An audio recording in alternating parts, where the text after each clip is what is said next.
Hello, everyone.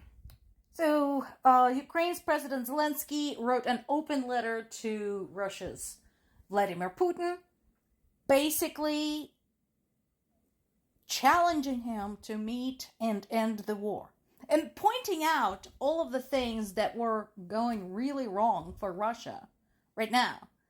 That despite all of Russia's propaganda, they were not making any progress at the front, that their economy was suffering, that, their people were dying. Their soldiers are now dying faster, or I shouldn't say that, not dying faster, but they're being killed or wounded faster than they can recruit them, because their recruitment rate is 30,000 per month, and that is their casualty rate at this time. Now, it's worth saying also that of those 30,000 casualties per month, roughly 67% are the ones that get killed. So, not a good look. So, all of that, and Zelensky said, let's meet somewhere neutral, not in my country, not in yours, somewhere neutral. Let's end this. This is insane. And figures, I'm not at all surprised. Putin said that he didn't see any point in meeting with Zelensky. He had admitted to not even having read the letter, that this is all pointless, that Zelensky was being intentionally rude to him, and basically wrote the letter in an inflammatory language that ensured that Putin wouldn't be interested in meeting with him. So basically, like all of the self-centered assholes, he is making it someone else's fault. It's always someone else's fault. It's always my way or the highway. So another thing that has come up, and this is, a lot of people ask me about this, they're like, Zelensky's talking good sense. You can like him or dislike him, but what he's saying is true. Don't the Russian people see that? Chances are Russian people don't see the letter in its entirety, if at all. And I pointed out that it is really kind of a waste of time to try and talk sense to Putin, because we already know what he's like. And I think that Zelensky probably wrote the letter just to put himself on record and made it an open letter so that other people understood what we were up against, and also to put himself on record publicly. And I pointed out to folks who were asking me about this that this is not going to change until Russian people get rid of Putin. And right now they're showing no interest in doing so. That is the reality. Unless his own cabinet bumps him off, which is possible, I suppose. But, so far again, there are no volunteers. Now, this next piece is likely to cause some controversy, and I can understand why.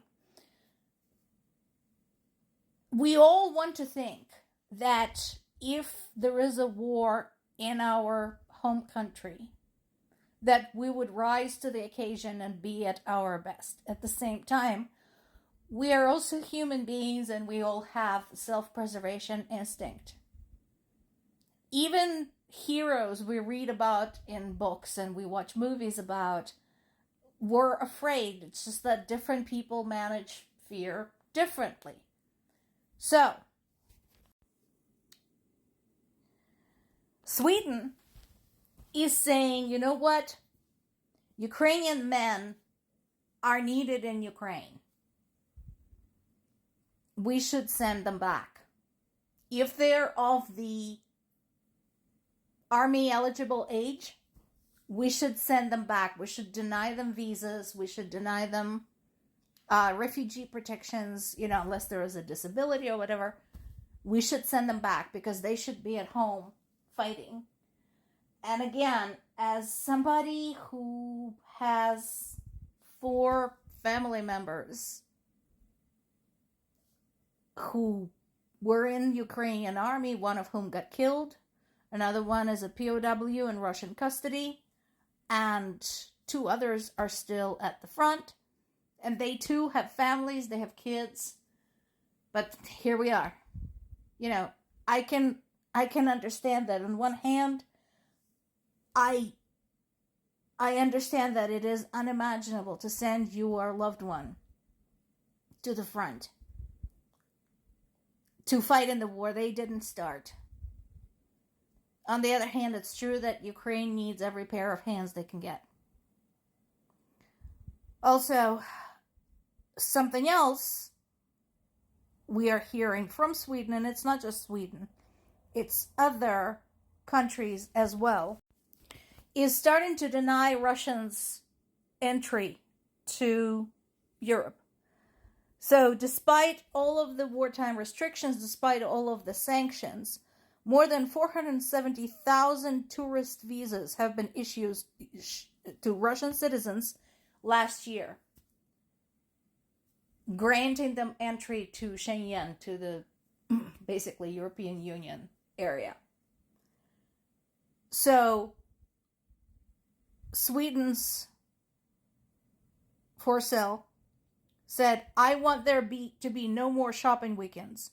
I want there to be no more fancy trips to Europe while Ukrainians are dying on the battlefield. The situation is completely insane and it needs to be stopped. And here's the thing. So this might actually have some effect, because so far, anytime we heard anything negative about the war and about the government is when Russian people were personally affected, when they had to, for example, leave Crimea, or when they came to Crimea for a vacation and they now can't leave because there is no gasoline. Now they give a shit all of a sudden.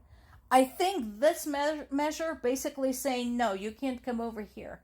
No, you cannot enjoy your nice vacation while your government is slaughtering Ukrainian people. That might actually work.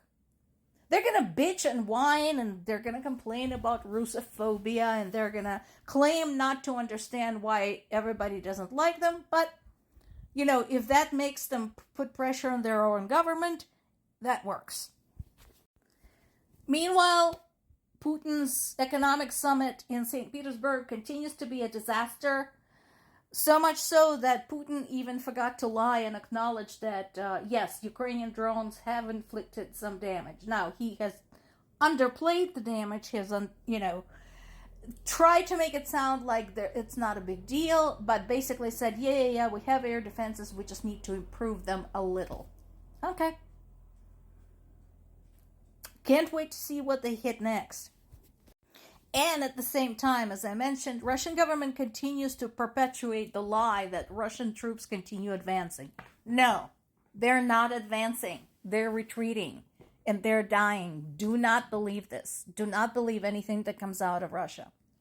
Meanwhile, there's some good news on the U.S. front. Finally, U.S. lawmakers are starting to grow balls and spines.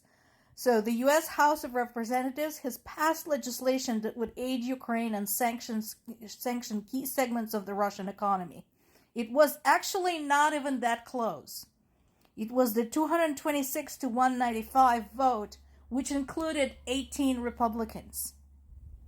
So I am glad that Republicans are finally realizing that what they say and do in this point in American history is going to follow them forever.